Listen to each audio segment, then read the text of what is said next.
السلام علیکم ورحمۃ اللہ وبرکاتہ۔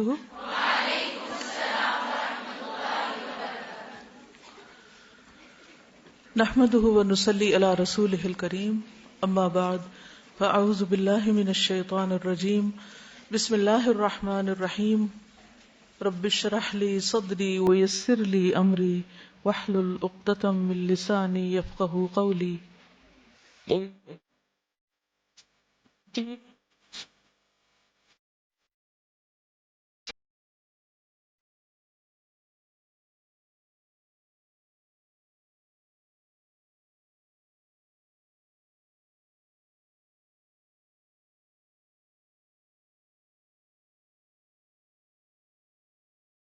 آج ہم انشاءاللہ سونے کے آداب اور اذکار پڑھیں گے۔ سونے کے وقت پر سونا۔ هو الذی جعل لکم اللیل لتسکنوا فیہ والنہار مبصرا ان فی ذلک لآیات لقوم یسمعون۔ وہی تو ہے جس نے تمہارے لیے رات بنائی تاکہ تم اس میں آرام کرو، اور دن کو روشن بنایا تاکہ اس میں کام کاج کرو۔ اس میں بھی ان لوگوں کے لیے کئی نشانیاں ہیں جو سنتے ہیں۔ پھر اسی طرح عشاء کی نماز پڑھے بغیر نہ سونا۔ عبداللہ بن مسعود بیان کرتے ہیں کہ نبی صلی اللہ علیہ وسلم کے سامنے ایک شخص کا ذکر کیا گیا کہ وہ صبح تک پڑا سوتا رہا اور فرض نماز کے لیے نہیں اٹھا۔ اس پر آپ نے فرمایا شیطان نے اس کے کان میں پیشاب کر دیا ہے۔ نماز عشاء میں سستی کو منافقت کی علامت قرار دیا گیا ہے۔ حضرت ابو ہریرہ سے روایت ہے کہ رسول اللہ صلی اللہ علیہ وسلم نے فرمایا منافقوں پر فجر اور عشاء کی نماز سے بھاری کوئی نماز نہیں ہوتی۔ نماز وتر کا اہتمام کرنا۔ نماز وتر رات کی آخری نماز ہے۔ اندیشہ ہو کہ تہجد کے لیے بیدار نہ ہو سکیں گے تو وتر پڑھ کے سوئیں۔ پھر اسی طرح حدیث میں آتا ہے کہ جسے اندیشہ ہو کہ وتر پڑھنے کے لیے رات کے آخری حصے میں نہیں اٹھ سکے گا، اسے رات کے پہلے حصے میں عشاء کے بعد وتر پڑھ لینی چاہیے۔ نماز عشاء کے بعد سونے میں تاخیر نہیں کرنی چاہیے، سوائے اس کے کہ ذکر الہی یا علمی گفتگو یا دینی مذاکرہ ہو۔ گھر والوں سے ضروری بات کے لیے جاگا جا سکتا ہے۔ نبی صلی اللہ علیہ وسلم نے فرمایا رات کا اندھیرا پھیل جانے کے بعد لایانی گفتگو نہ کیا کرو۔ اور ہمارے اکثر پروگرامز اور جو کچھ ہم دیکھتے سنتے ہیں یا جو کچھ ہوتا ہے وہ عام طور پر لایانی ہی ہوتا ہے۔ ابو برزہ اسلمی کہتے ہیں کہ آپ صلی اللہ علیہ وسلم عشاء میں تاخیر پسند فرماتے، لیکن اس سے پہلے سونے کو اور اس کے بعد باتوں کو ناپسند کرتے۔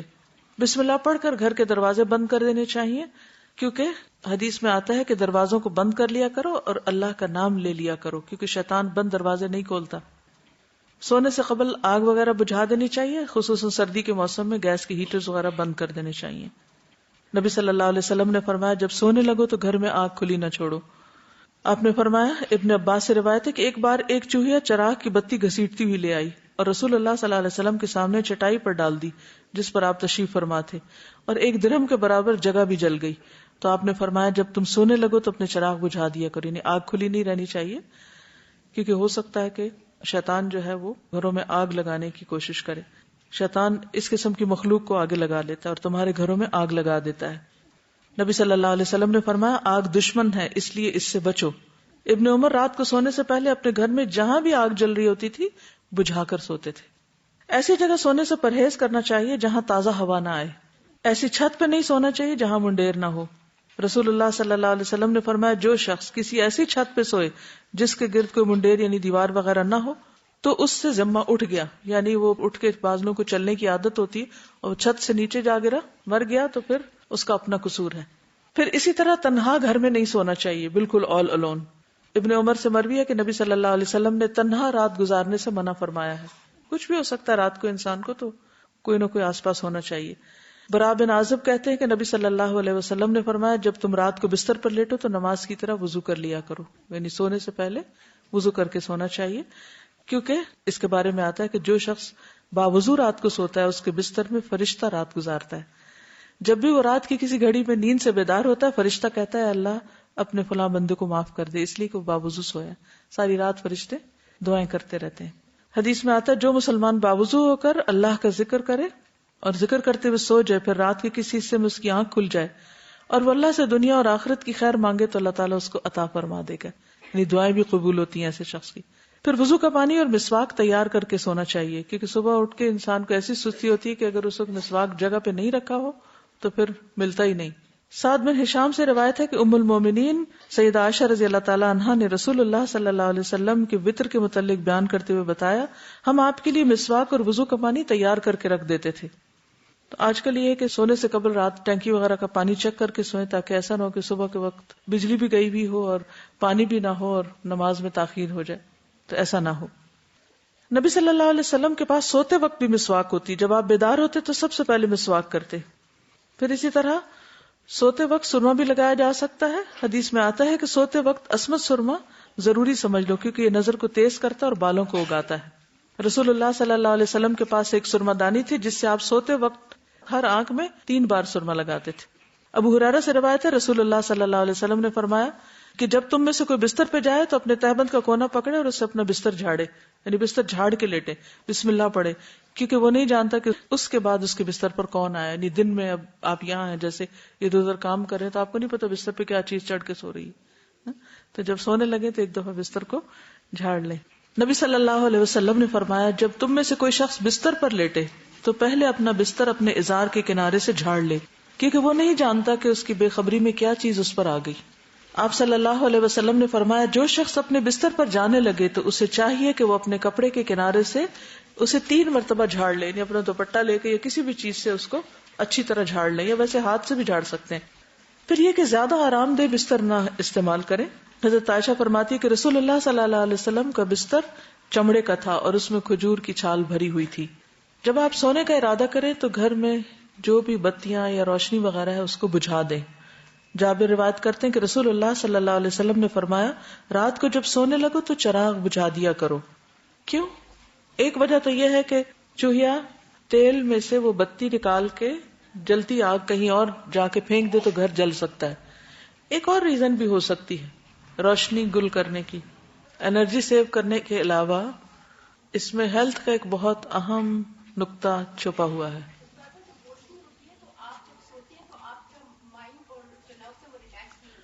ٹھیک ہے، روشنی میں سونے کی وجہ سے آپ ریلیکس نہیں ہوتے پوری طرح۔ ہمارے جسم کے کچھ حصے صرف اس وقت کام کرتے ہیں جب مکمل ڈارکنس ہوتی ہے۔ اگر تھوڑی سی بھی روشنی کمرے میں ہو تو بھی وہ عمل متاثر ہوتا ہے۔ اس لیے کوشش یہ کیا کریں کہ جب آپ سوئیں، سونے سے پہلے آپ بستر جھاڑ لیں، ہر چیز کا بندوبست کر لیں، قریب اپنے ٹارچ رکھ لیں یا بیڈ سائڈ ٹیبل پہ اگر لیمپ وغیرہ ہے تو اس کو استعمال کر سکتے ہیں ضرورت پڑنے پر، لیکن سوتے وقت بتیاں بجھا کر سوئیں۔ کچھ لوگ ڈرتے رہتے ہیں اور وہ روشنی کر کے سوتے ہیں، اور سونے کے باوجود ان کی تھکاوٹ نہیں اترتی، کیونکہ آپ پوری طرح ریلیکس ہی نہیں ہوتے۔ اس پر آپ مزید پڑھ بھی سکتے ہیں، ریسرچ کر سکتے ہیں کہ ٹوٹل ڈارک میں سونا کیوں ضروری ہے۔ پھر دائیں کروٹ سونا، اگر بعد میں کروٹ بدلنی پڑے تو بدل سکتے ہیں، یہ نہیں کہ ساری رات ایک ہی کروٹ پہ سوئیں، لیکن آغاز میں دائیں طرف ہی ہو۔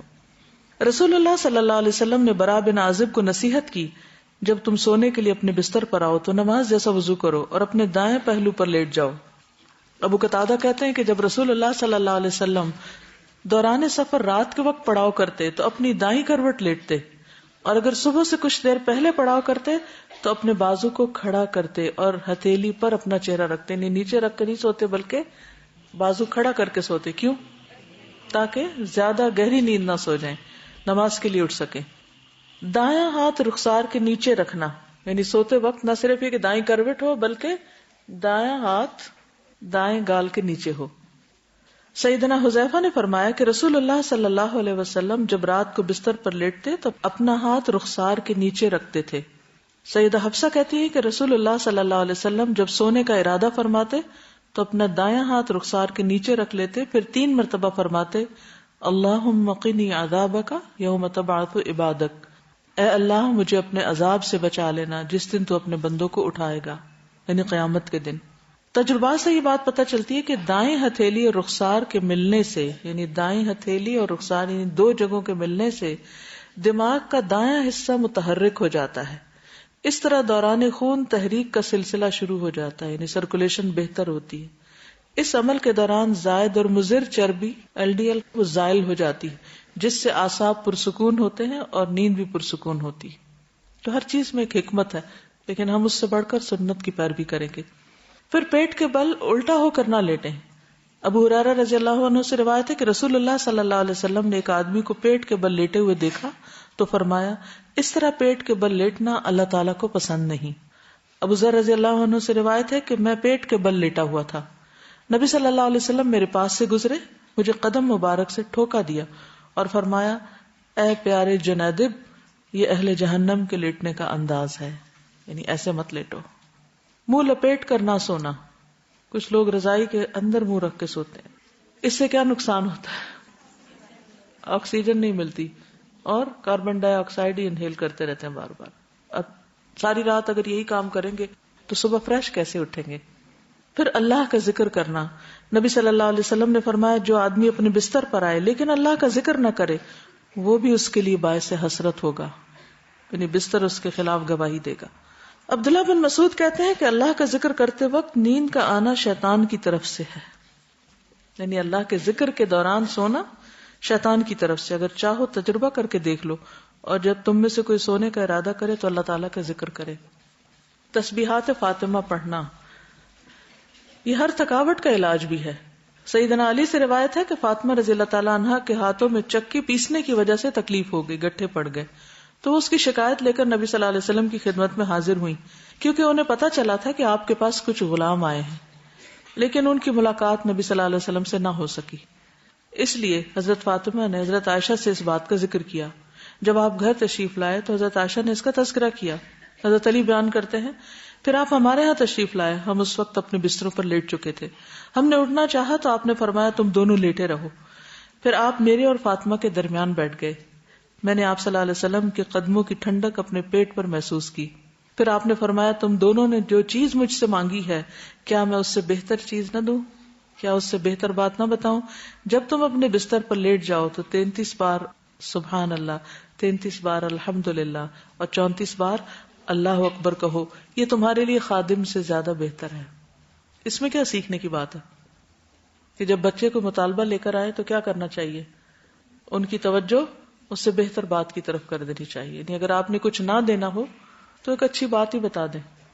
عموماً ہم کیا کرتے ہیں جب ہم بچوں کو کچھ دینا نہیں چاہتے تو پھر کیا کرتے ہیں؟ ڈانٹ ڈپٹ کو بھیج دیتے ہیں۔ تو بہتر ہے کہ کوئی اچھی بات بتا دیں ان کو۔ آیت الکرسی پڑھنا، آیت الکرسی شیطان سے محفوظ رکھنے والی آیت ہے۔ وہ مشہور روایت جس میں سیدنا ابی ابن کعب اپنے والد سے روایت کرتے ہیں کہ ان کے کھجوروں کے کھیت تھے، وہ اس میں کمی دیکھتے، یعنی ان کی چوری ہوتی تھی۔ ایک رات انہوں نے چور پکڑ لیا، وہ ایک جانور سے مشابہ ایک نوعمر لڑکا تھا، جانور جیسی شکل تھی۔ انہوں نے سلام کیا تو اس نے جواب دیا، پوچھا تم کون ہو، جن ہو یا انسان؟ اس نے کہا میں جن ہوں۔ انہوں نے کہا اپنا ہاتھ میری طرف بڑھاؤ۔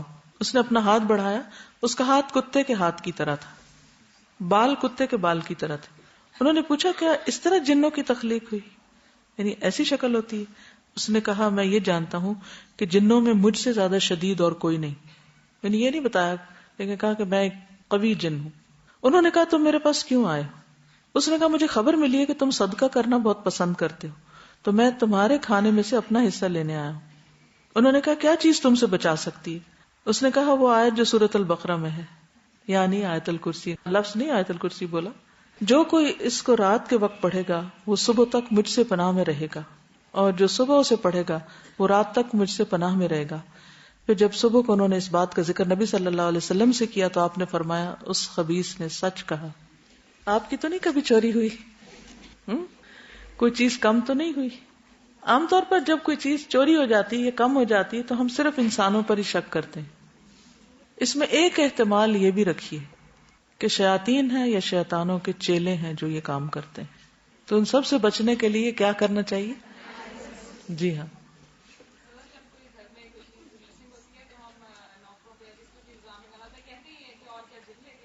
جی ہاں، اس وقت یہ کہتے ہیں اور کیا تم نہیں لے گئے تو جن لے گیا کوئی۔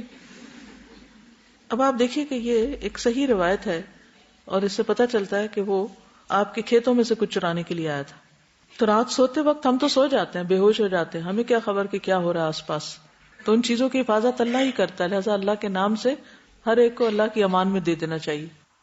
میں یہ بتانا چاہ رہی ہوں کہ ابھی جب یہ واقعہ بیان ہو رہا تھا تو میرے جسم کے رونگٹے بھی کھڑے ہو گئے کہ میں یہ سوچ رہی تھی کہ 2 ماہ پہلے میرے پاس ایک بچی کام کرتی تھی اور وہ چلی گئی اور اس کے گھر والے بھی قریب رہتے تھے، اور جب وہ چلی گئی تو اس کے جانے کے بعد ہم نے دیکھا کہ میرے کچن میں چاول کی بوری ہے جو آدھی خالی ہو گئی ہے، اور اب اس کے جانے کے بعد 2 ماہ میں اس کا 1/4 بھی حصہ ختم نہیں ہوا. اور ابھی رات کو بھی ہم یہی بات کر رہے تھے کہ اب دیکھا بھی نہیں، پوری طرح یقین سے بھی نہیں کہہ سکتے، لیکن ایک دم سے اچانک وہ آدھی بوری کہاں چلی گئی. اور اب چونکہ جب بچی گھر میں ہوتی ہے تو ہم ملازمہ کے اوپر انحصار بھی زیادہ کرتے ہیں، اور یہ بھی بہت ممکن ہے کہ میں نے آیت الکرسی بھی نہ پڑھی ہو، لیکن اب مجھے لگ رہا ہے کہ مجھے اس کا بری ذمہ کر دینا چاہیے کیونکہ یہ بھی ممکن ہے. ہو سکتا ہے کہ جس کو ہم چور کہہ رہے ہوں چور نہ ہو، اور اس طرح ہمارے عمل نہ برباد ہو جائیں، کیونکہ بعض گمان گناہ ہوتے ہیں. ان بعض الظن اسم، تو یہ ایک احتمال ہے.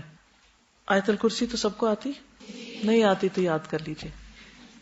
پھر دوسری روایت حضرت ابو ہریرہ والی بھی ہے اس سلسلے میں، جن کو صدقہ فطر پر مقرر کیا گیا اور 3 رات تک شیطان آتا رہا اور وہ اس میں سے چرانے کی کوشش کر رہا تھا، تو حضرت ابو ہریرہ پکڑ لیتے تھے. اور پھر آخر میں کیا اس نے بتایا کہ اگر تم آیت الکرسی پڑھ لو تو ایک فرشتہ رات بھر تیری حفاظت کرے گا اور شیطان تمہارے قریب بھی نہ آئے گا. نبی صلی اللہ علیہ وسلم کو جب یہ بات پتہ چلی تو آپ نے فرمایا، ہاں اس نے تجھ سے سچی بات کہی لیکن وہ خود جھوٹا ہے. اے ابو ہریرہ، کیا تمہیں معلوم ہے یہ 3 رات سے کون تمہارے پاس آ رہا تھا؟ ابو ہریرہ نے عرض کیا، نہیں. آپ نے فرمایا وہ شیطان تھا. یہ صحیح بخاری کی روایت ہے. تو اس میں ہم میں سے ہر ایک کو اپنے سامان کی حفاظت کے لیے کیا کرنا چاہیے؟ آیت الکرسی پڑھنی چاہیے. چوروں پہ نظر ضرور رکھنی چاہیے، لیکن دوسرے چور بھی ہو سکتے ہیں. پھر سورۃ البقرہ کی آخری 2 آیات. سیدنا ابو مسعود بدری سے روایت ہے کہ رسول اللہ صلی اللہ علیہ وسلم نے فرمایا، سورۃ البقرہ کی آخری 2 آیتیں جو کوئی رات کو پڑھ لے گا وہ اس کو کافی ہو جائیں گی. کون سی ہیں وہ 2؟ آمن الرسول بما انزل. نعمان بن بشیر سے روایت ہے کہ نبی صلی اللہ علیہ وسلم نے فرمایا کہ اللہ تعالیٰ نے آسمان و زمین پیدا کرنے سے 2000 برس پہلے ایک کتاب لکھی. اس کتاب میں سے 2 آیات اتاری جن کے ساتھ سورۃ البقرہ کو ختم کیا گیا. جس گھر میں 3 رات یہ آیات پڑھی جائیں شیطان اس کے قریب نہیں آتا. سورۃ الکافرون رات کو سوتے وقت پڑھنی چاہیے. فروہ بن نوفل اپنے والد سے روایت کرتے ہیں کہ نبی صلی اللہ علیہ وسلم نے نوفل سے فرمایا، قل یا ایھا الکافرون پڑھو اور اسی پر بات چیت ختم کر کے سو جاؤ، یعنی اس کے بعد اور باتیں نہیں کرو. بے شک اس میں شرک سے برات کا اظہار ہے. یعنی اس حال میں پھر اگر انسان دنیا سے رخصت ہو جائے تو گویا وہ شرک سے بری ہو کر رخصت ہوا. سورۃ الاخلاص اور معوذتین بھی پڑھیں. ابو الدرداء سے روایت ہے کہ رسول اللہ صلی اللہ علیہ وسلم نے فرمایا، کیا تم اس سے عاجز ہو کہ ہر رات 1/3 قرآن پڑھ لو؟ صحابہ نے عرض کیا 1/3 قرآن کس طرح پڑھیں؟ آپ نے فرمایا قل هو اللہ احد 1/3 قرآن کے برابر ہے. یعنی رات کو سوتے وقت انسان اسے بھی پڑھ لے.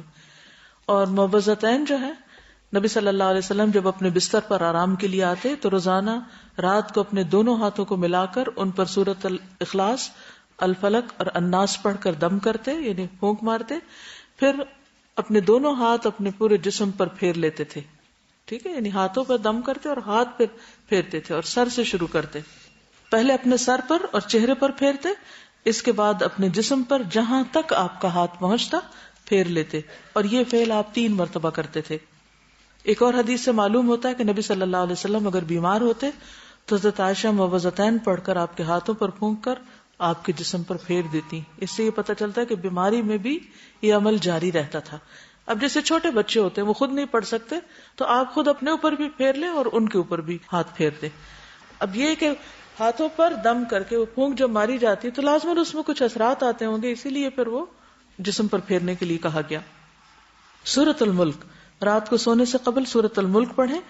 ابو ہریرہ رضی اللہ عنہ سے روایت ہے کہ رسول اللہ صلی اللہ علیہ وسلم نے فرمایا، قرآن میں ایک سورت 30 آیتوں کی، اس نے ایک شخص کی شفاعت کی یہاں تک کہ وہ بخش دیا گیا، اور وہ ہے تبارک الذی بیدہ الملک. ایک اور روایت کے مطابق یہ عذاب قبر سے رکاوٹ ہے. ابو ہریرہ کہتے ہیں، بے شک اللہ کی کتاب میں ایک سورت ہے جو 30 آیات پر مشتمل ہے، وہ ایک شخص کی شفاعت کروائے گی، پھر اسے آگ سے نکلوا لے گی اور جنت میں داخل کروا دے گی. یعنی سورت الملک. سورت السجدہ بھی پڑھی جائے اگر آپ پڑھ سکے تو. جابر سے روایت ہے نبی صلی اللہ علیہ وسلم نہ سوتے جب تک کہ سورت الف لام میم تنزیل یعنی سورت السجدہ نہ پڑھ لیتے. ایک اور روایت میں بھی آتا ہے کہ آپ اس وقت تک نہیں سوتے تھے جب تک سورۃ السجدہ اور تبارک نہ پڑھ لیتے. حضرت عائشہ سے روایت ہے نبی صلی اللہ علیہ وسلم سوتے نہیں تھے جب تک کہ زمر اور بنی اسرائیل نہیں پڑھ لیتے تھے. ہم تو ساری زندگی بھر نہ کبھی ایک دفعہ یہ سب کچھ پڑھا ہو. ہم کیوں نہیں پڑھ سکتے؟ ہمیں کیا مشکل ہے؟ کیونکہ ہم بہت مصروف ہیں. ہماری اکثریت کی مصروفیت کیا ہے؟ ہمیں تو سونے کا ٹائم نہیں ملتا، تو سوتے سوتے دیر کر دیتے ہیں، پھر اس وقت ہم صورتیں پڑھنے بیٹھ جائیں تو آدھی رات یوں گزر جائے گی. کیا کیا وجوہات ہو سکتی ہیں اس کے نہ پڑھ پانے کی؟ ٹی وی دیکھنا، سستی، پڑھنا ہی نہیں آتا صحیح، اتنا اٹک اٹک کے پڑھتے ہیں کہ وہ پھر روانی نہیں ہے پڑھنے میں. ڈنر بہت پرولونگ کر دینا، پھر اٹھنا ہی نہ، وہاں بیٹھ کے گھنٹوں باتیں کرنا، نیٹ پہ بیٹھے رہنا، دن کو ایسے کام مشغول رہنا کہ بہت زیادہ تھک جانا، پھر سوتے وقت کچھ پڑھنے کا ہوش نہ رہنا. جی، کیونکہ ہماری کوئی ٹائم مینجمنٹ نہیں ہوتی، ہم نے کوئی ٹارگٹ سیٹ ہی نہیں کیا کہ یہ کر کے سونا ہے، لہٰذا بس جب بھی سو گئے، جس پہلو پہ بھی سو گئے، جہاں بھی سو گئے، چاہے تو صوفے پہ سو گئے یا کہیں اور سو گئے. یہ جو آپ نے کہا نا کہ قرآن پڑھتے ہوئے نیند آتی ہے یا سنتے ہوئے، تو میں جہاں تفسیر جب سن رہی ہوتی ہوں روزانہ یہ ہوتا ہے کہ میں لکھتے لکھتے نا اس کے پیج کے لائنیں پڑھنی شروع ہو جاتی ہیں. جی، ہو جاتی ہے، سکینت نازل ہوتی. شیطان ذکر سے روکتا ہے، ایک فیکٹر یہ ہے. دوسرے کہ سکینت کی وجہ سے بھی انسان کو اونگ آ جاتی ہے، لیکن یہ ہے کہ انسان اپنا جائزہ خود لے کے اسے کیوں ایسا ہو رہا ہے. پھر کچھ اور مسنون دعائیں بھی ہیں جو رات کو بستر پر آ کر پڑھنی چاہیے. ایک تو وہی اللہم قنی عذابک یوم تبعث عبادک، پھر اللہم بسمک اموت واحیا، اور پھر الحمد للہ الذی اطعمنا وسقانا وکفانا وآوانا فکم ممن لا کافی لہ ولا مؤوی. حضرت انس کہتے ہیں کہ حضور صلی اللہ علیہ وسلم بستر پر جا کر یہ دعا پڑھا کرتے تھے.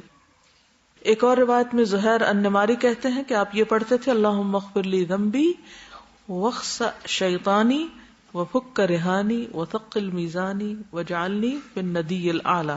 اے اللہ میرے گناہ بخش دے، میرے شیطان کو دفع کر دے، میرے نفس کو آزاد کر دے یعنی آگ سے، میرے میزان کو بھاری کر دے، مجھے اعلی مجلس والوں میں شامل کر دے. عبداللہ بن عمر نے ایک شخص کو سوتے وقت یہ پڑھنے کو کہا اللہم خلقت نفسی وانت توفاها لک مماتها ومحیاها ان احییتها فاحفظها وان امتها فاغفر لها اللہم انی اسألک العافیہ. پھر ایک اور روایت ابو ہریرہ کہتے ہیں کہ نبی صلی اللہ علیہ وسلم نے فرمایا جو شخص اپنے بستر پہ جانے لگے تو اسے چاہیے کہ وہ اپنے کپڑے کے کنارے سے اسے 3 بار جھاڑ لے، پھر یہ دعا پڑھے بسمک ربی وضعت جنبی وبک ارفعہ ان امسکت نفسی فاغفر لها وان ارسلتها فاحفظها بما تحفظ به عبادك الصالحین. اے میرے رب تیرا نام لے کر میں اپنا پہلو رکھتا ہوں، تیرے نام ہی کے ساتھ اس کو اٹھاتا ہوں، اگر تو میری جان کو روک لے تو اسے بخش دینا، اور اگر واپس بھیج دے تو اس کی حفاظت فرمانا جس طرح تو اپنے نیک بندوں کی حفاظت فرماتا ہے. انس بن مالک کہتے کہ رسول اللہ صلی اللہ علیہ وسلم نے فرمایا جس نے اپنے بستر پر لیٹتے ہوئے یہ دعا پڑھی تو اس نے ساری مخلوق کی بیان کردہ اللہ کی تعریفیں کہہ ڈالی. اتنی خوبصورت دعا کہ گویا جتنی مخلوق ہے اللہ کی، وہ جو جو اللہ کی تعریف کرتی ہے اس نے اس طرح کی تعریف کر ڈالی. کیا ہوگی وہ؟ الحمد للہ الذی کفانی وآوانی، الحمد للہ الذی اطعمنی وسقانی، الحمد للہ الذی من علی فافضل، اللہم انی اسألک بعزتک ان تنجینی من النار. تمام تعریف اللہ کے لیے ہے جس نے میری کفایت کی اور مجھے رہنے کو جگہ عطا کی. تمام تعریف اللہ کے لیے جس نے مجھے کھلایا اور پلایا. تمام تعریف اللہ کے لیے جس نے مجھ پر احسان کیا اور مہربانی کی. اے اللہ میں تجھ سے تیری عزت کے واسطے سے سوال کرتا ہوں کہ تو مجھے آگ سے نجات دے. ابن عمر سے روایت ہے رسول اللہ صلی اللہ علیہ وسلم جب بستر پر تشریف لاتے تو فرماتے الحمد للہ الذی کفانی وآوانی واطعمنی وسقانی والذی من علی فافضل والذی اعطانی فاجزل الحمد للہ علی کل حال اللہم رب کل شیء وملیکہ والہ کل شیء اعوذ بک من النار. تمام تعریف اللہ کے لیے ہے جس نے میری کفایت کی اور مجھے رہنے کو جگہ عطا کی، مجھے کھلایا اور پلایا، اور وہ ذات جس نے مجھ پہ بہت احسان کیا اور بہت زیادہ کیا، جس نے مجھے دیا اور بہت خوب دیا. ہر حال میں اللہ کی تعریف. اے اللہ، اے ہر چیز کے پالنے والے اور اس کے مالک، اے ہر چیز کے معبود، میں آگ سے تیری پناہ چاہتا ہوں. اس قدر خوبصورت دعا ہے. ابو ہریرہ سے مروی ہے کہ ایک مرتبہ ابو بکر نے عرض کیا، اے اللہ کے رسول صلی اللہ علیہ وسلم، مجھے ایسی دعا سکھا دیجئے جو میں صبح شام بستر پر لیٹتے وقت پڑھ لیا کروں. تو آپ نے یہ دعا سکھائی، اللہم عالم الغیب والشہادۃ فاطر السماوات والارض رب کل شیء وملیکہ اشہد ان لا الہ الا انت اعوذ بک من شر نفسی ومن شر الشیطان وشرکہ. پھر نبی صلی اللہ علیہ وسلم نے فرمایا، جو شخص اپنے بستر پر جا کر یہ دعا پڑھے اس کے سارے گناہ معاف کر دیے جائیں گے، خاص سمندر کی جھاگ برابر ہوں. لا الہ الا اللہ وحدہ لا شریک لہ لہ الملک ولہ الحمد وہو علی کل شیء قدیر لا حول ولا قوۃ الا باللہ سبحان اللہ والحمد للہ ولا الہ الا اللہ واللہ اکبر. برا بن عازب کہتے ہیں نبی صلی اللہ علیہ وسلم نے ایک صحابی کو وصیت کی اور فرمایا، جب تم بستر پہ جانے لگو تو یہ پڑھا کرو، اللہم اسلمت نفسی الیک وفوضت امری الیک ووجہت وجہی الیک والجأت ظہری الیک رغبتا ورہبتا الیک لا ملجا ولا منجا منک الا الیک آمنت بکتابک الذی انزلت ونبیک الذی ارسلت. اے اللہ، میں نے اپنی جان تیرے حوالے کی، اپنا معاملہ تجھے سونپا، اپنے آپ کو تیری طرف متوجہ کیا، اپنی پشت کو تیری پناہ میں دے دیا، تجھ سے امید کے ساتھ اور خوف کے ساتھ، تیرے سوا کوئی جائے پناہ اور نجات کی جگہ نہیں. میں ایمان لایا تیری کتاب پر جو تو نے نازل کی اور تیرے نبی پر جس کو تو نے بھیجا. دیکھیے کتنے ذکر ہیں، کتنی دعائیں ہیں، ایک سے ایک بڑھ کر خوبصورت ہے. سیدنا سہیل سے روایت ہے، جب ہم میں سے کوئی سونے لگتا تو ابو صالح کہتے دائیں کروٹ پہ سو جاؤ اور یہ دعا پڑھو، اللہم رب السماوات ورب الارض ورب العرش العظیم ربنا ورب کل شیء فالق الحب والنوى ومنزل التوراة والانجیل والفرقان اعوذ بک من شر کل شیء انت آخذ بناصیته اللہم انت الاول فلیس قبلک شیء وانت الآخر فلیس بعدک شیء وانت الظاہر فلیس فوقک شیء وانت الباطن فلیس دونک شیء اقض عنا الدین واغننا من الفقر. نیند آنے تک ذکر کرتے رہیں. ربیہ بن کعب اسلمی کہتے ہیں، میں دن کے وقت نبی صلی اللہ علیہ وسلم کی خدمت کرتا، جب رات ہو جاتی تو میں آپ کے دروازے پر جا کر رات گزارتا، میں آپ کو ذکر کرتے ہوئے سنتا رہتا، آپ سبحان اللہ سبحان اللہ سبحان ربی پڑھتے رہتے، یہاں تک کہ میں اکتا جاتا اور مجھ پہ نیند کا غلبہ آ جاتا اور میں سو جاتا. رات کو پہلو بدلتے وقت لا الہ الا اللہ الواحد القہار رب السماوات والارض وما بینہما العزیز الغفار. رات آنکھ کھل جائے لا الہ الا اللہ وحدہ لا شریک لہ لہ الملک ولہ الحمد وہو علی کل شیء قدیر الحمد للہ وسبحان اللہ ولا الہ الا اللہ واللہ اکبر ولا حول ولا قوۃ الا باللہ. پھر کہے اللہم اغفر لی، یا کوئی دعا کرے تو اس کی دعا قبول ہوگی. اگر بستر سے اٹھ کر وضو کرے اور نماز پڑھے تو نماز قبول ہوگی. پھر برا خواب آ جائے تو دعا پڑھیے اعوذ باللہ من شر الشیطان وشرہا. پھر نیند میں ڈر جانے پر بھی دعا پڑھیں اعوذ بکلمات اللہ التامات من غضبہ وعقابہ وشر عبادہ ومن ہمزات الشیاطین وان یحضرون. زبانی یاد کر لیں ورنہ رات کو اٹھ کے لائٹ آن کر کے کہاں سے ڈھونڈ کے پڑھیں گے. نیند میں ڈر جائیں تو پڑھیں اعوذ بکلمات اللہ التامات من غضبہ وعقابہ وشر عبادہ ومن ہمزات الشیاطین وان یحضرون. پھر اسی طرح خالد بن ولید کہتے ہیں، میں رات کو نیند میں گھبرا جایا کرتا تھا، تو نبی صلی اللہ علیہ وسلم کی خدمت میں حاضر ہوا تو میں نے عرض کی، میں رات کو نیند میں ڈر جاتا ہوں تو میں اپنی تلوار اٹھا لیتا ہوں اور جو چیز سامنے آتی ہے اسے مار ڈالتا ہوں. آپ نے فرمایا، کیا میں تمہیں وہ کلمات نہ سکھاؤں کہ جو روح الامین نے مجھے سکھائے؟ میں نے کہا کیوں نہیں. آپ نے فرمایا، کہو اعوذ بکلمات اللہ التامات التی لا یجاوزہن بر ولا فاجر من شر ما ينزل من السماء وما يعرج فيها ومن شر فتن اللیل والنہار ومن کل طارق الا طارقا یترک بخیر یا رحمان. اسی طرح ایک اور روایت میں ہے، رسول اللہ صلی اللہ علیہ وسلم نے فرمایا، جو رات میں تکلیف اور مشقت اٹھانے سے گھبرائے اور ڈرے کہ دشمن اس سے لڑے تو وہ کثرت سے یہ کلمات پڑھے سبحان اللہ والحمد للہ ولا الہ الا اللہ واللہ اکبر وآخر دعوانا ان الحمد للہ رب العالمین. سبحانک اللہم وبحمدک اشہد ان لا الہ الا انت استغفرک واتوب الیک. السلام علیکم ورحمۃ اللہ وبرکاتہ.